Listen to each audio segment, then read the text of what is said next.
Brent Freeman with the CBB Group. In today's video, we're going to cover the top 3 questions that we cover when talking with a prospective seller or business owner. And they are, how much is my business worth? How long will it take? And what's the cost?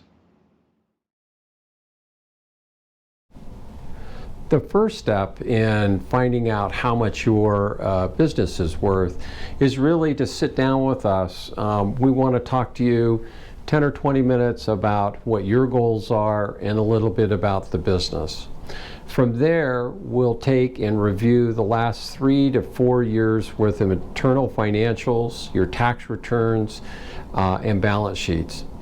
We'll take a look at putting a market range valuation together that will encompass not only an income review, an asset review, but also a comparable market sales review.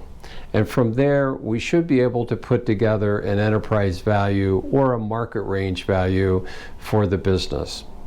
Included in that review is a potential deal structure, so you could see what that might look like if you were to sell. And that would also include a net equity calculation, or the cash that you would most likely receive at closing. And one of the other things that we do while we're going through this is to make sure that your business would qualify for bank financing. SBA financing for deals between $1 million and $5 million represent about 95% of all transactions closed. So it's important to go through that process. The second question is, how long does it take to sell?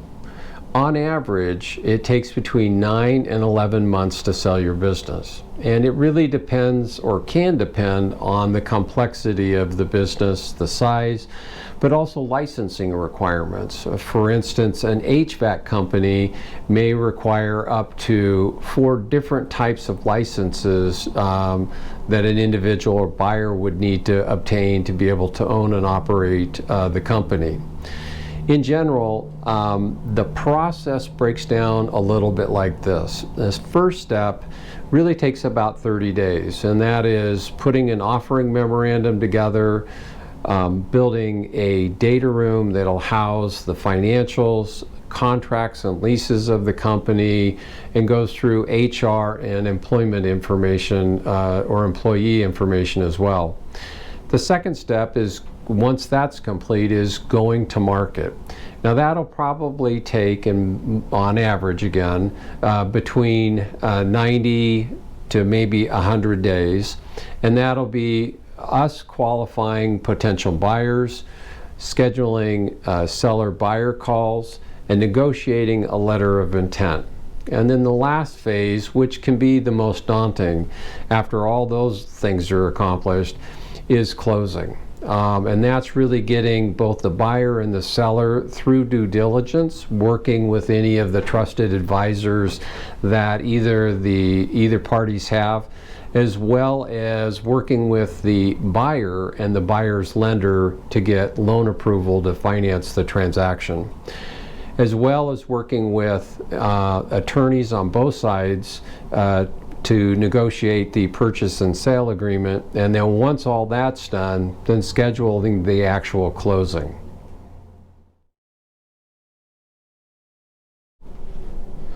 The last question, how much does it cost?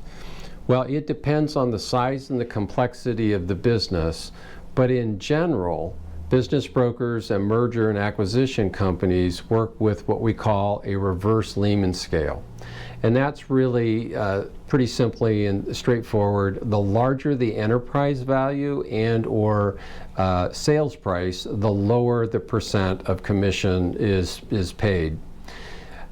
With an engagement fee, that's pretty standard for most firms to charge an upfront engagement fee. The size really depends on the size and complexity of the actual engagement.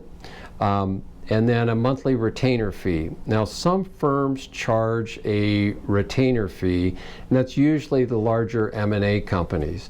fees can range from between $5,000 and $15,000 a month. That's not a practice that we adhere to at the CBB group, in that we don't think it really incents a firm to actually work on selling your company. So we work on the reverse Lehman scale, modified, as well as we get paid when you get paid. So that's a little bit about the cost. If you've got questions as it would retain or pertain to your individual company, please either give Bill or myself a call, and we can kind of walk you through that process. So I hope this video helps answer a few questions that you might have if you're considering selling a company. Thanks for watching, and we'll see you on the next video.